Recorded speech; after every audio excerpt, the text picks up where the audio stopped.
अस्सलाम वालेकुम। आज मैं आपको बीफ कढ़ाई बनाना सिखाऊंगी, जिसके लिए हम लोग लेंगे 1 किलो बीफ हमने अच्छा सा धो लिया है। अब हम इसको गलाने के लिए भगोने में चढ़ा देंगे और इसके अंदर पानी ऐड कर देंगे इतना कि जिससे ये गल जाए अच्छी तरह से। बीफ को पहले चढ़ा देते हैं ताकि ये अच्छा सा गल जाए। ये बीफ मैंने भगोने में डाल दिया, इसमें 1 प्याली पहले तेल डाल दिया था, इसके अंदर बीफ डाल दिया। अब मैं इसमें पानी ऐड कर दूंगी इतना जिससे गोश्त गल जाए। इसके बाद और चीज़ें ऐड करेंगे और नमक इसमें साथ ही डाल दें ताकि गोश्त आपका फीका ना रहे। अब पानी डालने के बाद इसके ऊपर ढक्कन लगा देंगे इतनी देर तक के लिए गोश्त गल जाए। बीफ अगर ताज़ा हो गोश्त तो जल्दी गल जाता है, लेकिन अगर फ्रिज का हो तो थोड़ा टाइम लगता है। आधे घंटे बाद मैंने ढक्कन खोला है और चेक करा है, गोश्त गलने के मराइल में है। ये एक आधी गड्डी लहसुन है। ये लहसुन ना आप चॉप करें ना इन्हें बारीक काटें, वह साबुत ही आप गोश्त में डाल दें। ये मैंने लहसुन इसके अंदर डाल दिए, ये गोश्त के साथ अच्छे से गल जाएंगे। अब मैं आपको सूखा मसाला बताती हूँ जो बीफ कढ़ाई के अंदर जाएगा। जब तक इस पर ढक्कन लगा देते हैं ताकि लहसुन इसमें नरम हो जाए।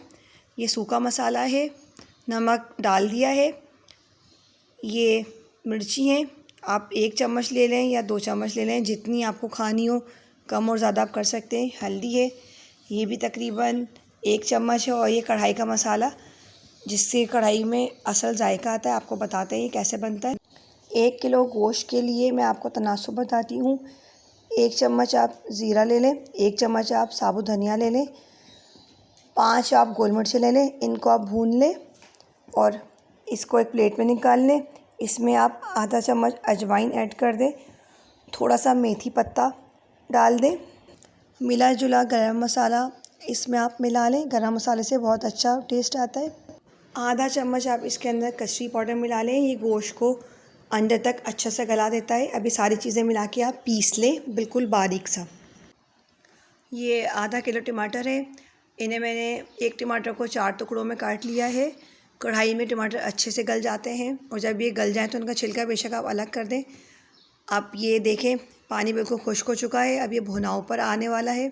तो आप इसके अंदर सारी चीज़ें ऐड कर देते हैं। पहले आप खुश्क मसाले इसके अंदर ऐड कर दें और टमाटर भी इसके साथ ही ऐड कर देंगे। अब लहसुन देखें बिल्कुल भी नज़र नहीं आ रहा, लहसुन गोश्त के साथ अच्छी तरह मिक्सअप हो चुका है।